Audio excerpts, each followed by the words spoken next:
Ayan, mag-start na po tayong mag-open ng ating Volume Mart PH store sa Shopee po. Ayan. Volume Mart PH po. Baka naman. Ayan, while opening, it's easy na for me naman to open the packages. Kasi before, I'm having a hard time. So, nakita ko sa mga ibang vlogger na gumagamit sila ng knife or cutter just to cut and make an opening dun sa ating bubble wrap. So, yan. Maganda naman yung packaging ni Volume Mart PH. In fairness naman, bago yung kanilang mga box. Unlike sa other na nagde-deliver at seller, pangit, reuse na yung box. So, damage na siya. So, kuping-kuping pag dumating sa akin. But this one, Volume Mart PH, okay siya. Anyway, I'm not affiliated. Yan yan. I'm showing my nails from Nails.do. Walter Malolos. Ang ganda, diba? Ayan. Hanapin niyo po si Ate Marian. Masarap po siya maglinis and mag-massage. Ayan. Na-open ko na sa wakas. And I'm so excited to open the box. Ayan. Wait na lang po tayo ng kaunti. Kasi si Travis, natingin ako doon dahil kinakalat niya na naman po yung mga books niya. Ayan, wow! Ayan, I was so amazed. Ayan. Diba? Volume Mart PH. Online store nila. Ayan. Kita niyo dyan.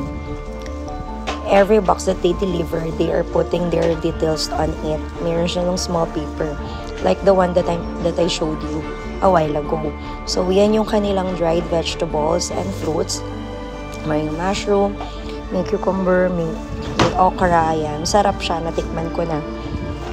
And then, ayan, mixed fruits again. I wanna try all their mixed fruits. Ayan, may mushroom yata yung isa. Tapos, mayroong carrot, dried siya lahat. Tapos yan, my favorite, macarons, and I'm so excited to taste that macaron soon. And then, what else? What else do I have? Ayan, yung kanilang chocolate, white chocolate na may sa inside merong dried strawberry, then white chocolate with almonds, then dark chocolate with almonds also. And then what else? Yan, merong white chocolate with almonds. So, mahilig ako sa nuts.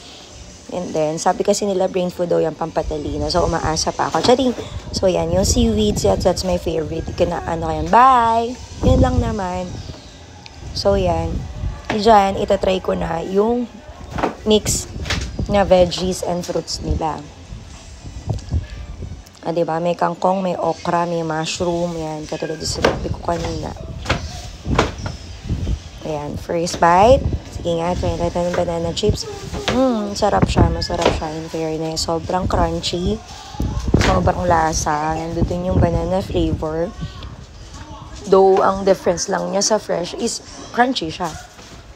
Yan. Nakakagat ko naman. Nag-iingat lang ako kasi baka matanggalan ako ng bracket. So, you know naman, mahal. Ayan. Anyways, sorry sa hair ko kasi di pa ako naligo niyan. Sorry naman, guys.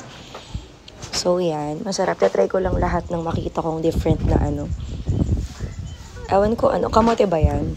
Parang kamote yan. Masarap yan. Nakagaw yung anak ko. Gusto mo ba, nak? Gusto binigyan ko siya, ayaw naman nyo. Yan, si dried carrots. I'll try if Ate Bea and Travis are gonna love it also. So, yan. Pero syempre, mas maganda pa rin yung fresh, diba?